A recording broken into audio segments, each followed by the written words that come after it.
শাকের পাইকারি বাজার। দর্শক দেখতে পাচ্ছেন সাধারণ কৃষক শাকগুলো নিয়ে এসে পাইকারি দামে বিক্রয় করতেছে আমার বড় ভাই। আমরা শুনে নেব আজকে 17ই নভেম্বর 2024 রোজ আজকে রবিবার শাকের পাইকারি বাজারগুলো কত টাকা করে গেল। ভাইয়া এগুলো আঠি কত টাকা করে বেচতেছেন ভাইয়া? হ্যাঁ 500 অর্থাৎ 5 টাকা পিস।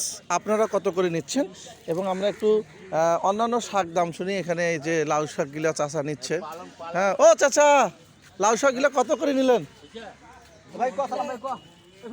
কত টাকা নিলেন লাউ শাক? লাউ শাক কত নিলেন? কত করে দিয়েছি? 15 টাকা আঠি। 15 টাকা আঠি। দর্শক এটা হচ্ছে পাইকারি না, পাইকারি দাম না? হ্যাঁ এই হচ্ছে। আর এই নাপা শাক আছে। হ্যাঁ নাপা শাক আমার পছন্দের নাপা শাক। কত টাকা? 15 টাকা আঠি। 15 টাকা আঠি নাপা শাক। এবং ধনিয়া বেচতেছেন। হ্যাঁ ধনিয়া বেচতেছে। দেখি ধনিয়াগুলো কত টাকা বোঝা বেচাছেন? একটাই 20 টাকা। দুনিয়ার দাম তো কমছে, অনেকটা কমে যাচ্ছে।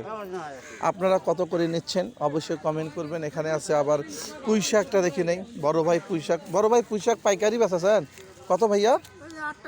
8 টাকা করেছে। 8 টাকা করেছে পুঁই শাক।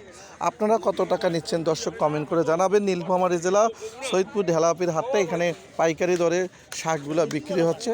স্থানীয় ব্যবসায়ীরা নিয়ে এরা আবার খুচরা বিক্রি করতেছে। এই হচ্ছে ব্যবসা আমার বাবুল ভাই।